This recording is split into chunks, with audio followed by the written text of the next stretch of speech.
Hello, everyone. Welcome to session 135 of Libraries in Response. We are still in business, halfway through six uh, of this program, trying to help make sense of the libraries are under and the uh, challenges that we're all facing, actually.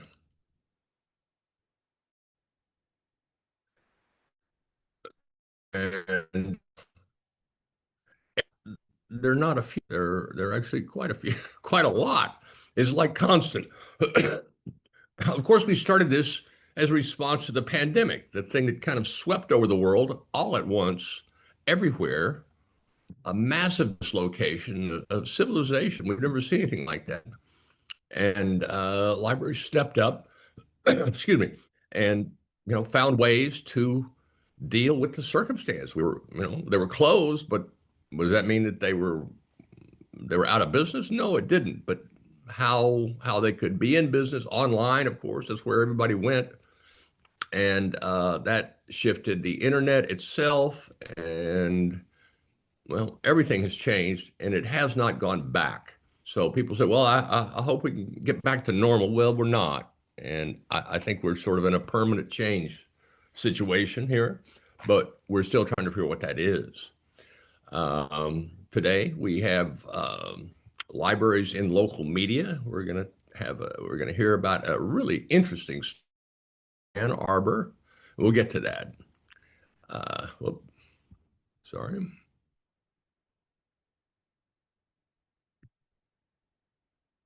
That's not working right.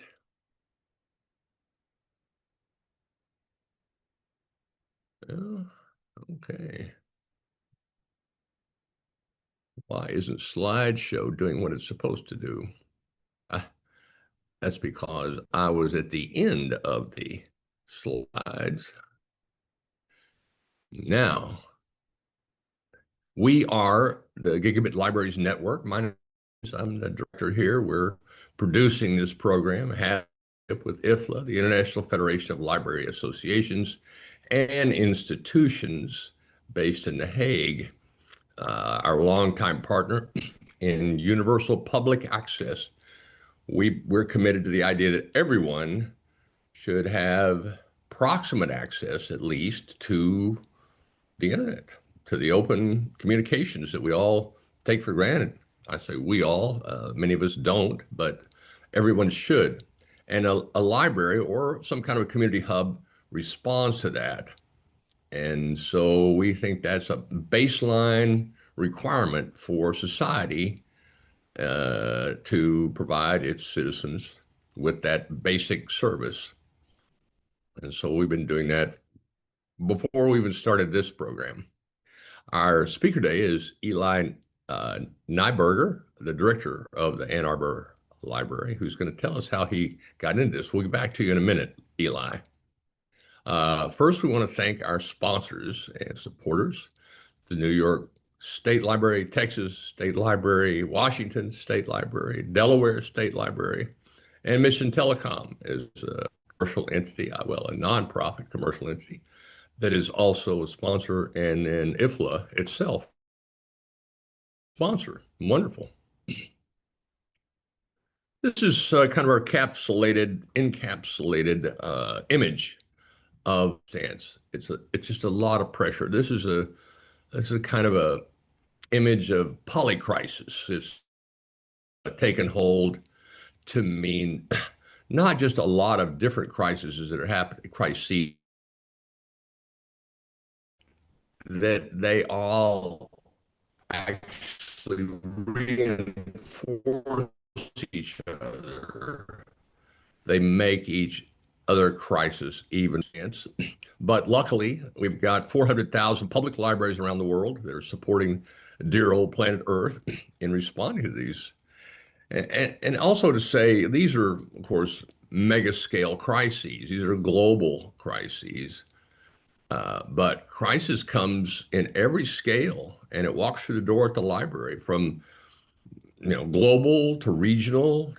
Intense weather events happen at a regional level, at the community level, family, at the personal level. People have crisis, and so those are all types of situations that libraries are expected to respond to.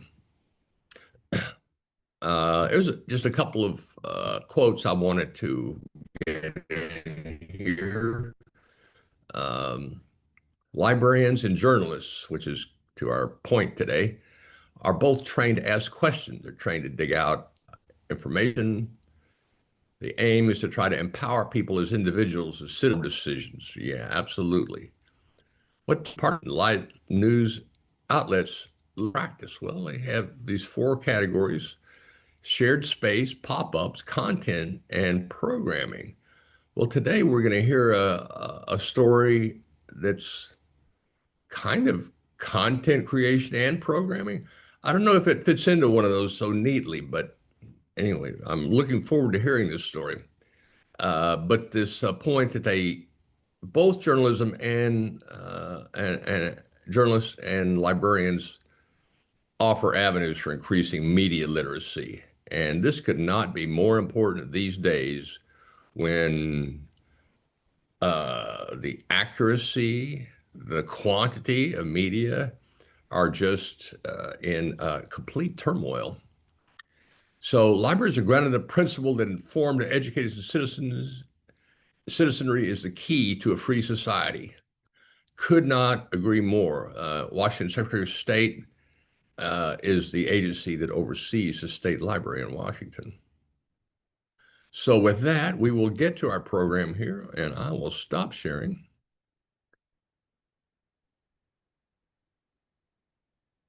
So that I may welcome Eli and introduce Eli Neiburger. I don't know how long you've been there, Eli. If you'll tell us a little bit about yourself, kind of how you came to today. I mean, just a little of your personal history. We like to hear kind of who people are, and then tell us how this particular eel, if I can call it that, came about. So welcome. Thank you, Don. Very nice to be here. Thanks all for your interest. So I'm Eli Neiburger. I'm director of the Ann Arbor District Library System. Just to kind of set the stage for that, we are a district library, meaning we are an independent government entity. We have an elected board and a dedicated property tax. We have an annual revenue of about $23 million a year. We operate 6 facilities. We have about 250 employees. So it is a medium to large size library, but a library with a lot of independence. For those of you who might be in other nations, district libraries are something that some states in the US have, where it is similar to a water district or maybe a sewer district or a power district, where it is an independent government entity. So we're not part of the city, we're not part of the county, we're not part of the state government, we're our own government. So I got involved with AADL. I've worked here for 28 years. I've been the director now since 2022, and I was hired in as a help desk technician because I just needed a job. My background is in architecture and IT, so I certainly didn't come into this from the library business, but I've worked here for a long time and learned a lot about libraries and really come to love the industry and how we can do so many interesting and valuable and fun things for patrons, and we never have to make any money. And that is such a gift in today's society, to have an organization that just wants to help people, and revenue is something that is kind of parallel to that as opposed to underlying it. So let me tell the story here of how we came to make an offer, essentially, to acquire our community monthly paper. So I'm going to share my screen. I'm going to start with the story of the Ann Arbor Observer, which is a newspaper that's been running for almost 50 years. Their first issue came out in July 1976. It is a monthly paper, and so comes out every month and has, business openings and closings, information about local politics, an events calendar, puff pieces and stories, lots of advertisements, all that kind of stuff.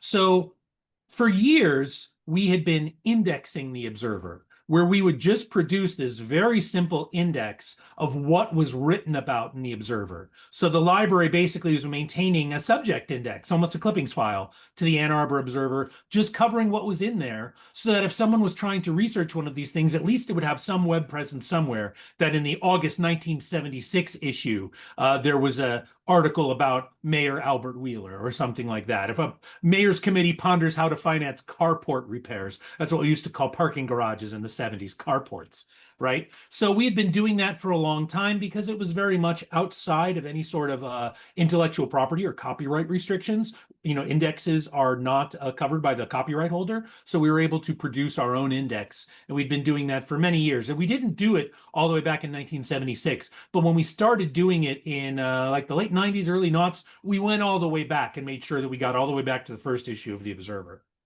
So then in maybe 2002 or somewhere around there, we worked with one of the authors who had written a number of historical articles for the Observer to digitize all of her articles, because she was the copyright holder. So she could give us the permission to digitize all of those articles. So she had written a number of historical articles over the year. So were able to digitize all of her articles in full text, get those up there on the web, get them indexed, get them into the search engines, as well as we went back and found all the original photographs, so that we were able to digitize the original negatives that appeared in all these articles, historical photographs over the years, as opposed to just this halftone scan from the paper. And as a result, we're able to have much higher resolution images of all of these wonderful historical images. Did this in partnership with the university's historical library.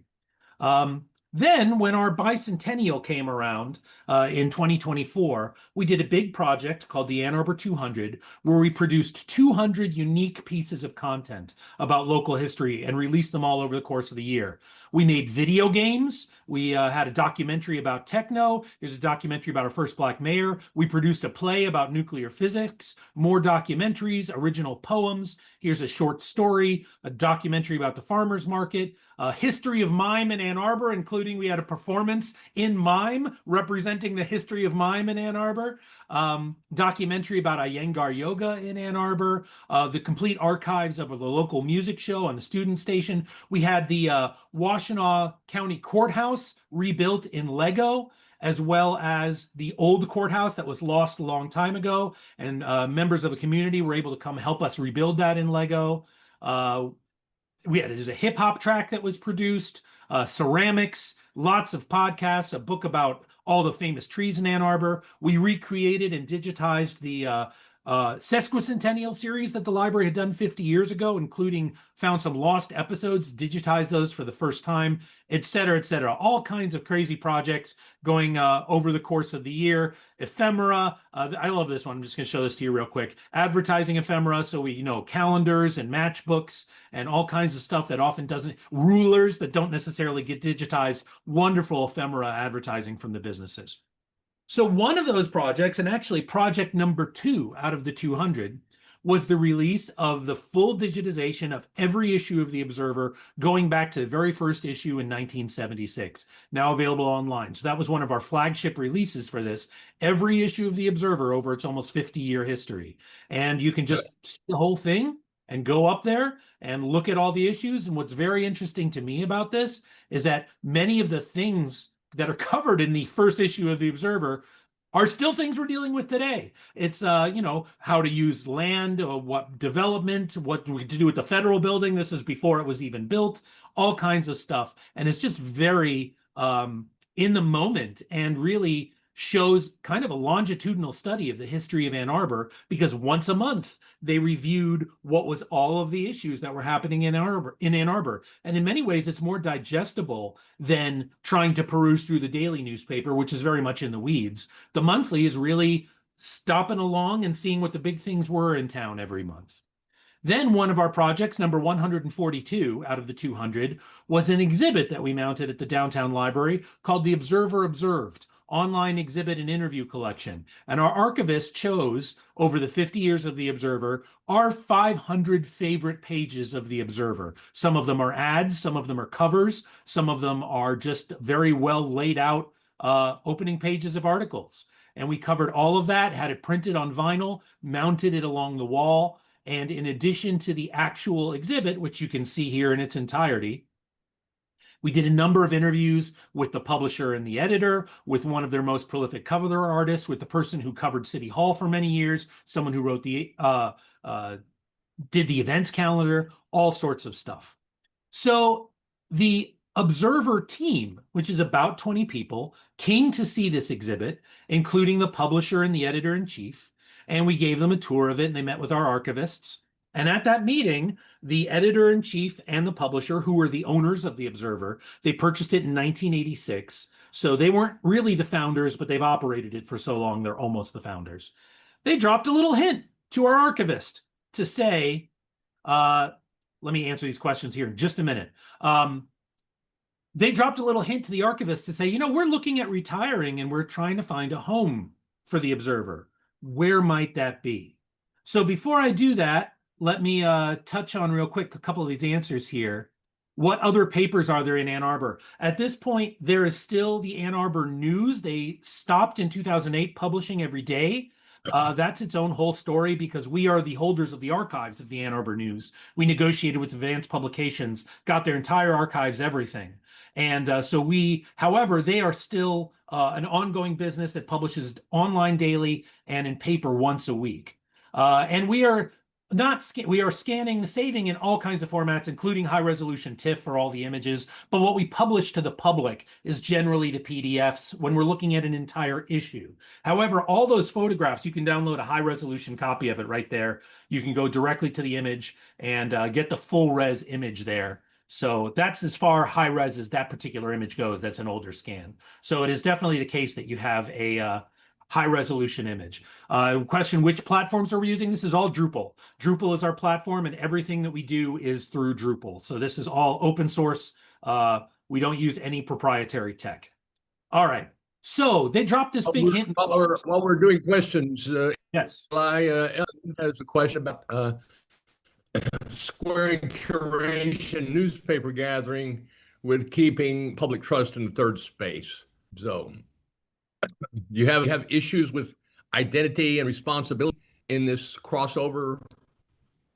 There may be some, you know, this hasn't happened yet. This transaction is not completed, and it's some of the governance issues we're working through, and I'll get to those in a minute. But we're starting with a place of basically being, as all public libraries are, the most trusted source of information in the community by far. Most libraries test in like high 70s, high 80s in terms of the amount of public trust they have for information. So really, when you think about the library becoming a news gathering institution, and that's not exactly what's happening here. We'll talk about that more in a minute. But when you think about the library getting involved in local news gathering, we're already starting at a much higher level of trust than any commercial interest is. And really, than any other government entity is. No government entities are as broadly trusted in the US as public libraries are. So we're looking to build on that trust and leverage it for something that is sorely needed for the community. Great. So when they ask this question, drop this hint in our lap, one of the things that we think about there is we go to our mission statement. And our mission statement is the existence of the Ann Arbor District Library assures public ownership of print collections, digital resources, and gathering spaces for the citizens of the library district. We're committed to sustaining the value of public library services for the greater Ann Arbor community through the use of traditional and innovative technologies. And when the Observer hinted to us they were looking for an owner, and of course, most acquisitions of news gathering bodies in the US have been a disaster for the communities that they serve.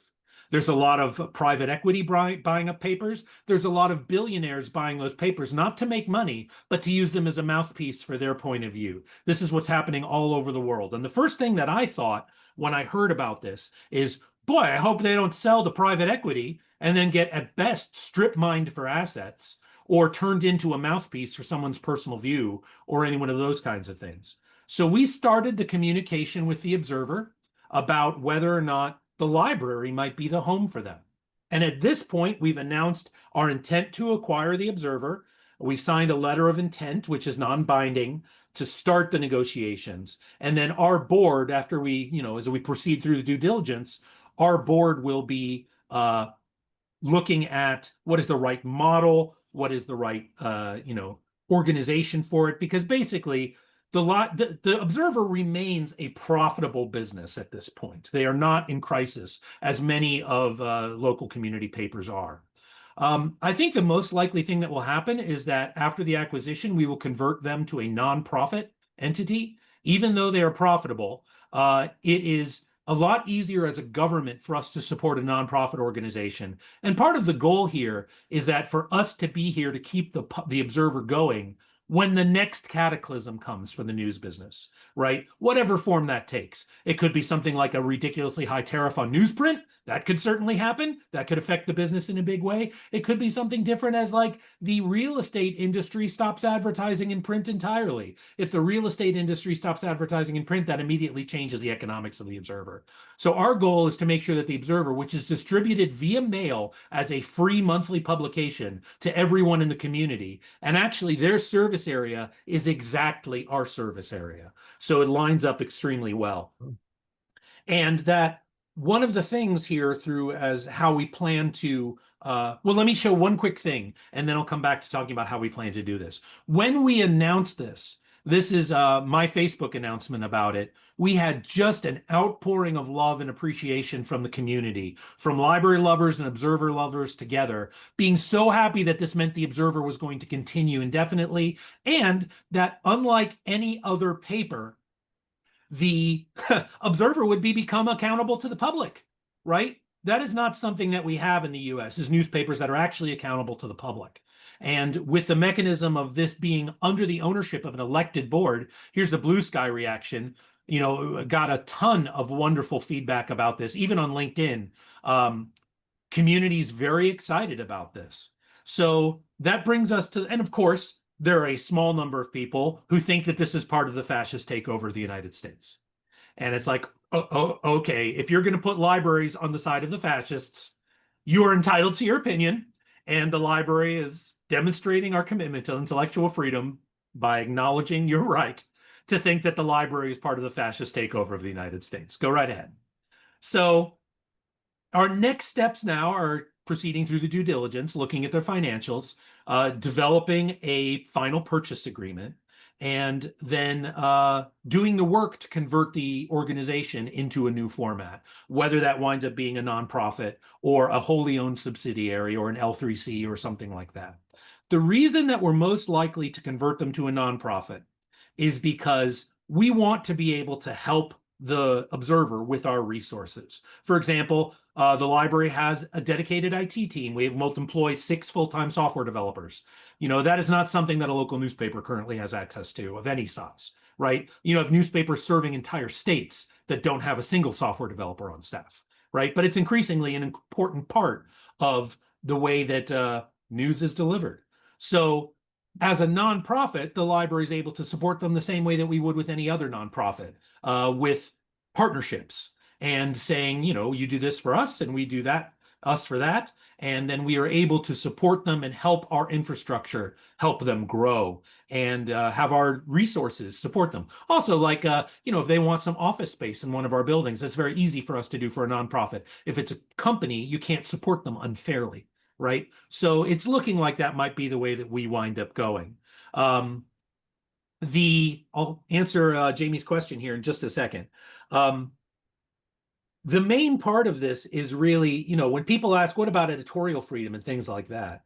My expectation as director of the library is that I will see an issue of the Observer when it arrives in my mailbox, same as everybody else. We're not looking to put the library into the editorial or production process at all. We want to be resources to the people who run the Observer. And the Observer owners have already executed their succession plan. They have appointed a new editor-in-chief, they have appointed a new publisher, and those 2 people will be running the Observer.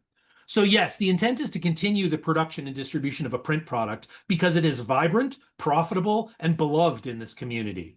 It would not be something that the library is involved with financially at this point because they remain profitable. The employees of the Observer will remain employed by the Ann Arbor Observer, which will be converting into a nonprofit most likely. And that nonprofit is basically controlled by the library. it won't be in the library's budget at all as a cost center or as a cost. The initial purchase we're funding out of our undesignated fund reserves. So it's not really an investment. And like when we pay Newsbank every year, that's sure as hell not an investment, right? So it's more like an expense. It's an acquisition expense, just like any of the other expenses. It's funny. We had one reaction from someone on one of the Facebook throws, which is like, that's funny. I didn't know the library did acquisitions. It's like, we got a whole department called acquisitions. We spend $1 million a year on acquisitions. Of course we do acquisitions. Where do you think all these damn books came from? So, the initial purchase price is coming out of the library's undesignated fund reserves. We expect to spend well less than 10% of our fund reserves on this acquisition. And then when we move forward, we basically don't plan to put any money into it until they get in a jam. And at some point in the future, I could envision maybe it stops making sense for them to print. I don't like to think about that because it's like there's still a lot of demand and interest in the print publication. We don't anticipate taking any of their money. We don't want any revenue from the Observer. If they are turning a profit, they need to be saving that for a rainy day. They need to be saving that to weather the next big change to their business, right? At some point in the future, I could see a cataclysm that winds up in the Observer, production of the Observer becoming a library function and the Observer employees becoming library employees at some point down the line. But that would be in the event of a crisis, not in the event of them being a continuing sustaining enterprise. And they're very sustainable because they have a broad readership and because in some ways we're a news desert. There's a lot of interest in advertising in the Observer, and they are like filling out their issues to make sure that they have enough room for all the ads that people want to buy because it's such an effective way to reach the community. So now I'm not aware of another library that has acquired a functioning newspaper, right? That's what's happening here. However, there are absolutely a big rise in nonprofit newspapers in the US. A great example is the Lenfest Institute, which owns and operates the Philadelphia Inquirer and the Philadelphia Daily News, which are nonprofit entities that belong without editorial control to the Lenfest Institute. Because Mr. Lenfest, who founded those papers, created this institute to be the nonprofit owner of them rather than see them fall into private hands. Of course, the Salt Lake Tribune is also a nonprofit paper. And we've recently heard from another library here in Michigan, whose own Observer closed suddenly with no warning over a year ago. And they are about to launch their first print publication produced by the library to fill the gap that the newspaper had left in their community. That I think is starting this week. So those are all things that fit in together to this. And, the library, like I said, is not looking to realize any revenue from this. Our goal is to make sure that the Observer continues to exist for the community because our mission is to ensure the public ownership and ongoing access to print resources and digital services. And that's exactly what we're doing here. All right. Interesting question here about their shift to a nonprofit. Of course, those are all things that we'll be working through with the nonprofit attorneys. And, there's a lot of room to adjust the way that they do business. Payroll and admin and all that sort of stuff, but there's a broad tradition of nonprofit media in the US. There are many newspapers that operate as a nonprofit. There are many news-making agencies that are owned by another organization. Many public radio and TV stations are owned by a university, right? That's been that way for decades. So this is not really so new, even though it's slightly new for print, slightly new for public libraries. It's really following a path that has been the way that public media operates in the US for decades. And this is getting to a different situation in terms of the governance and the funding than we've had in other places. Super, super interesting, Eli. And you've really identified or amplified a new crisis, an information crisis that's happening everywhere in the newspaper world. Since Craigslist, the newspaper model has collapsed. The want ads have been the principal source of revenue for these media outlets, and that's just gone. And with it, then, well, we've seen. I believe I read that a third of local newspapers in the country have closed in the last year. I mean, it's just phenomenal the rate of collapse of local news. And what's the alternative to that? You know, national news, TV. No, it really isn't. And I think people are then starving for accurate, reliable information. And I think I read one of the articles on your project where somebody said, well, they said to the library, okay, well, what are you going to do about that? It's your responsibility. And I thought that was just so interesting that somebody would have a perspective that the library would be to step up and take care of an information crisis caused by the newspaper closing. Well, there you are. You are doing that very thing. Profit issue should not really be a barrier. I mean, nonprofit enterprise is what you do with so-called surplus revenue. If it's greater than their cost, then that's a profit, and that can be distributed to the owners. If it's a nonprofit, well, it can't be because there are no owners. At least there are no owners that you can distribute profits to. So you have funds for investment in the operation, and you've pretty much cleared the owner's claim to that with the purchase. And now whatever it generates is just for the benefit of the newspaper. So you're in Ann Arbor, of course, which is the home of the main campus of the University of Michigan. Are they involved at all? I mean, they must be interested in this. Have you heard from the university? There is no University of Michigan. There's just 300 small departments flying in close formation. So we haven't heard from any of them. Um, Really?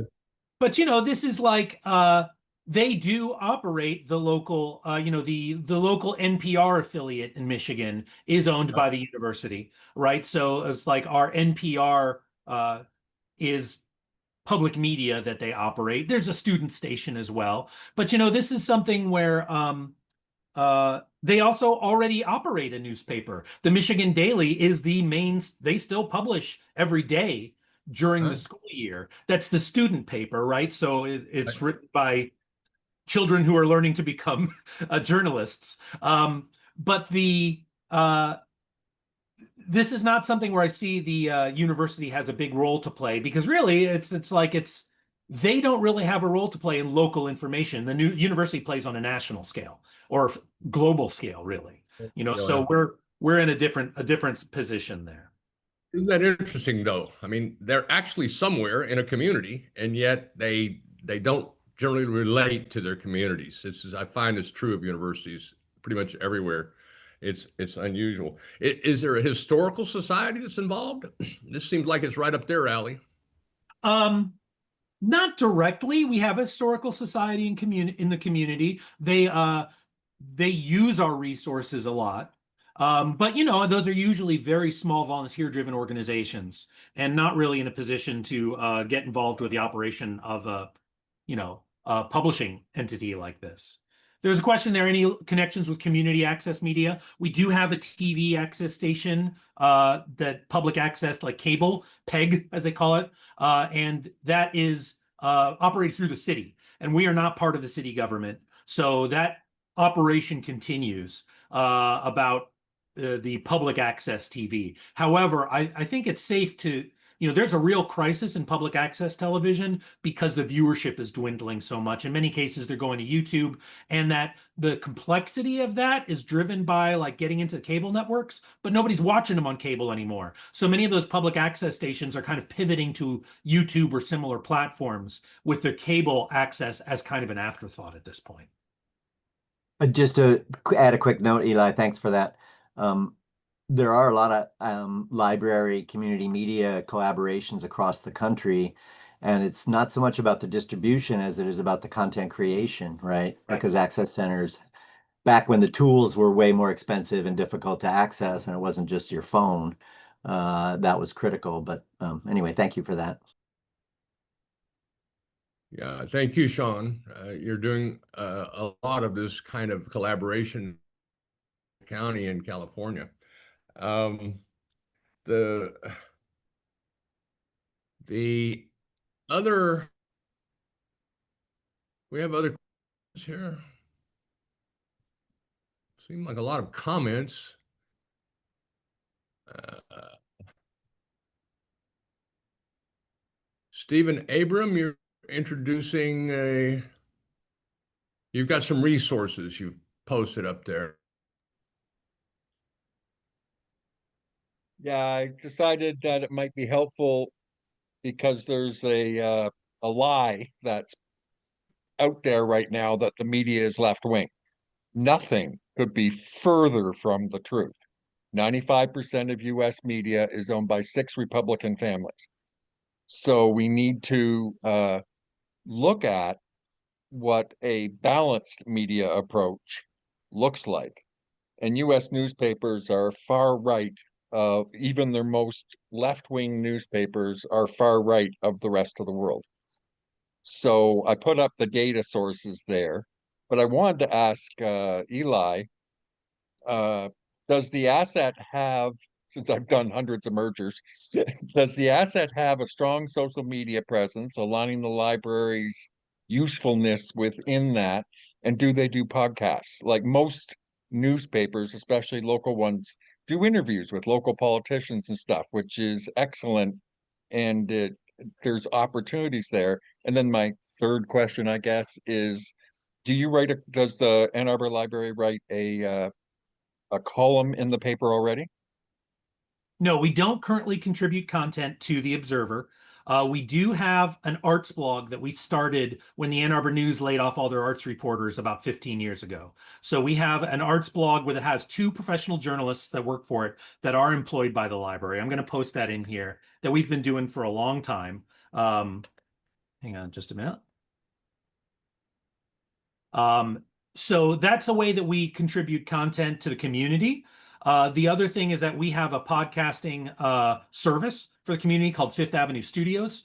And that's something where we help lots of entities produce their podcasts here. We also host the podcasts, get them onto all the podcast networks, that sort of thing. In this case, the Observer, while they have social media presences, it is not a particular strength of the organization.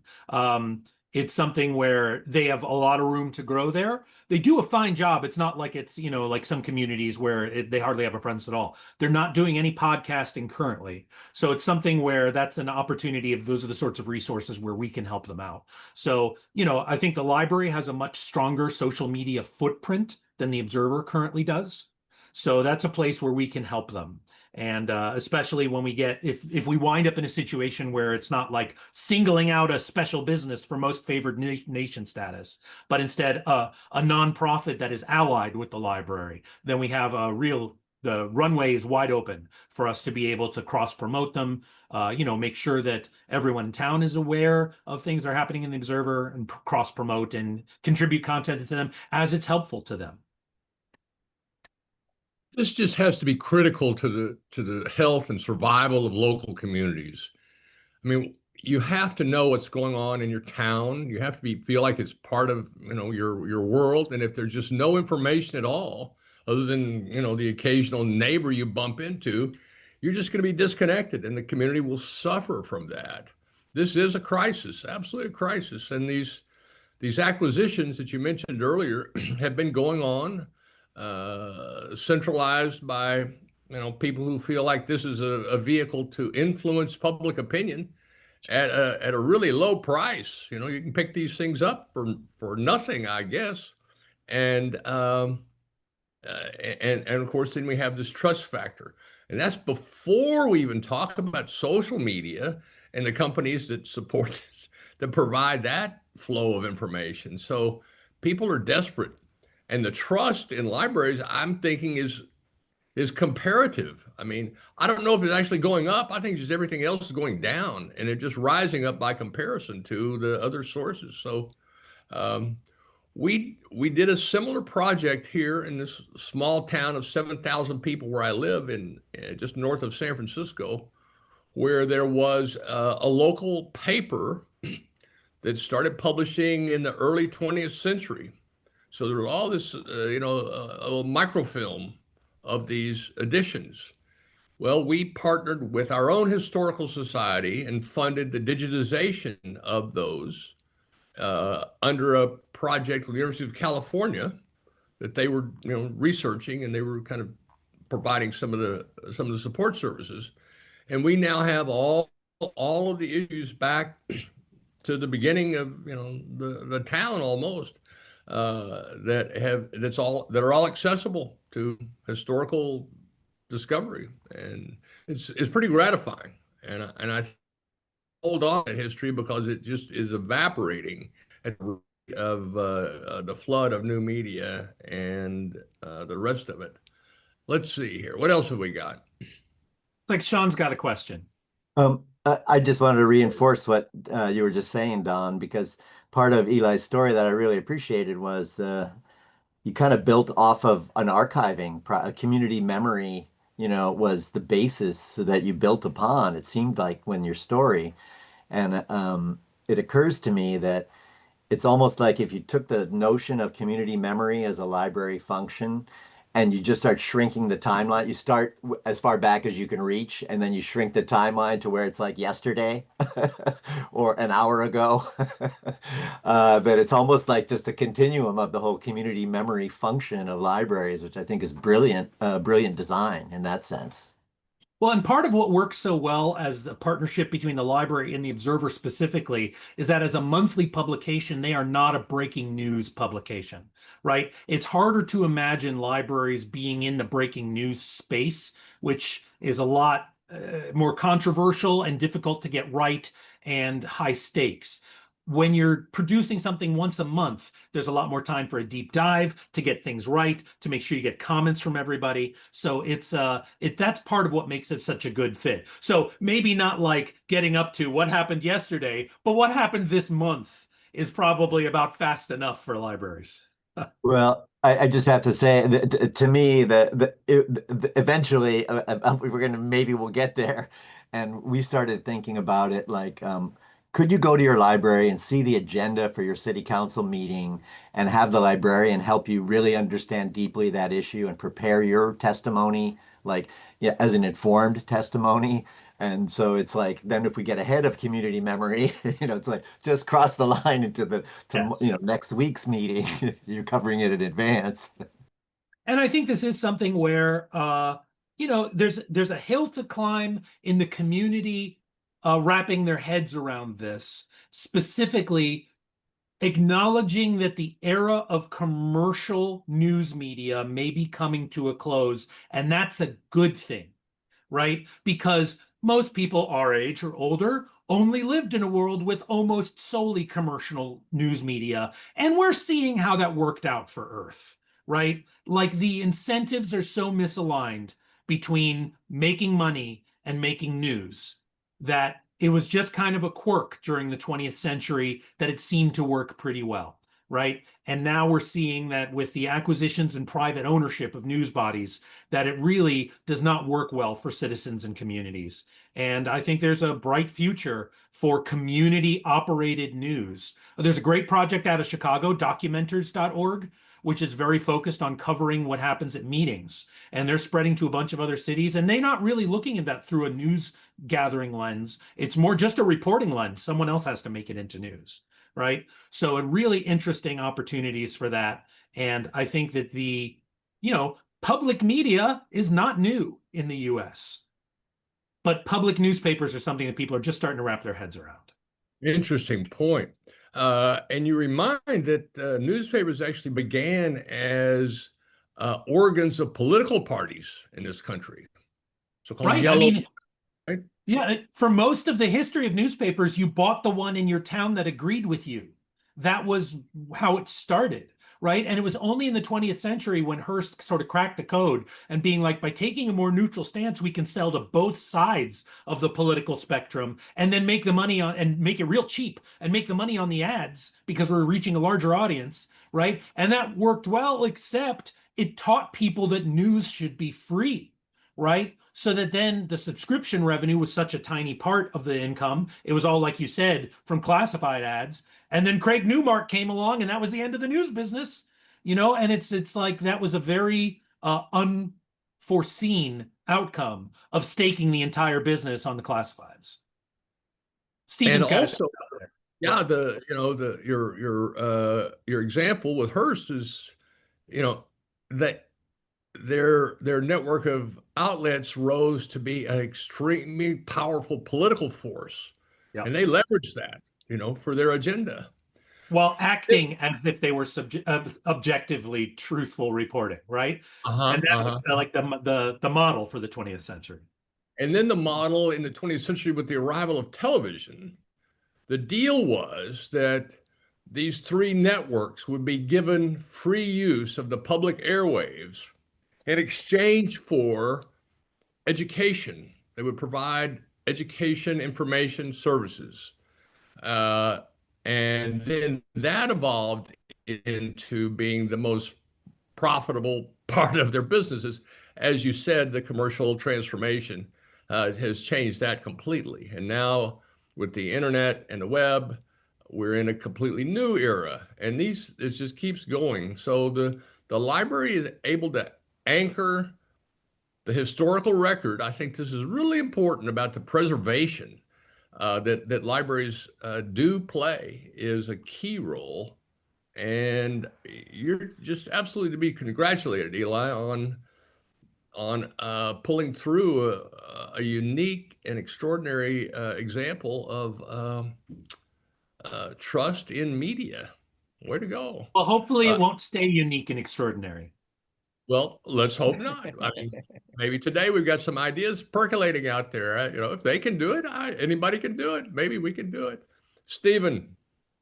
So Eli, I know you can't talk totally about this while you're in the finalization of the legal requirements, but I'd like to hear your initial thoughts on when the deal closes, what has to happen first. So in my mind, like the Toronto Star has operated for over 100 years on the Atkinson principles, which deal with journalism standards, charitable work, the Chinese wall between ad sales and editorial, and that sort of stuff. And then with this, there's another layer on it, the strong belief system in intellectual freedom, freedom to read, and the stuff around library principles and what the library policies need to be so that when disputes arise, what is in the mission and vision and principles on either side of the wall so that you have a founding document that doesn't predict that it's going to happen, but isn't naive enough to think that it's not going to happen. Anyway, I'd like to hear your thoughts. Yeah, so if it does turn out that we transition to a nonprofit, that nonprofit needs a board and bylaws, right? And that's where those sorts of governance things would exist. Now, it's of course interesting that a for-profit newspaper needs none of such things except those of which they choose to institute on their own, right? It's not like there's statutory requirements, but many of them, as you note, have those traditions or norms. Of course, we're all finding out what norms are worth, right? But at the same time, I think the literal establishment of the nonprofit, including the board and the bylaws, is where a lot of those governance issues will be set in. But it's like those are mostly the decisions of the editorial and advertising staff of the Ann Arbor Observer. And, in many cases, that sort of wall that exists between editorial and ad sales, which is more permeable than ever, especially at for-profit institutions. It's not uncommon at all to, for the news, a professional news gathering organization to be getting kickbacks for writing about a particular product, right? That is extremely routine in that business at this point. So I think a similar sort of conceptual wall between the library and between the Observer is likely to emerge in those bylaws things and say what the scope of it is. Just like, my board, the elected board of the library, doesn't make decisions about library events or library collections, right? Similarly, there's a broad tradition there that we can draw upon to establish similar sorts of guardrails and walls between the operation of the library and the operation of the news gathering enterprise. But the flip side of that is, who better to do it than the library? Who has the trust, the values, and the experience to help navigate those thorny issues? I mean, we're the ones who have to navigate materials challenges all the time, and we're fortunate And here I in think, Ann Arbor that it's not something that comes up very often. and I think it's an exciting time because we've seen libraries be the tall poppies on the book ban stuff, and news is a much farther reach than book selection Yeah. and loaning. And so keeping not so tall poppy while you implement that stuff, because they don't like, some of our enemies, I'll call them, don't like balanced press reporting and stuff that operates to journalistic standards. Yeah, and as a result, you've seen most of the news making enterprise, particularly in the US, shy away from the most important reporting that they can do, which is to say, when someone said something and it's bullshit, right? Like that has evaporated from journalism at this point. And I think libraries are maybe in a position to help that come back. After all, we are the ones who make the distinction between fiction and nonfiction. That's great. That's right.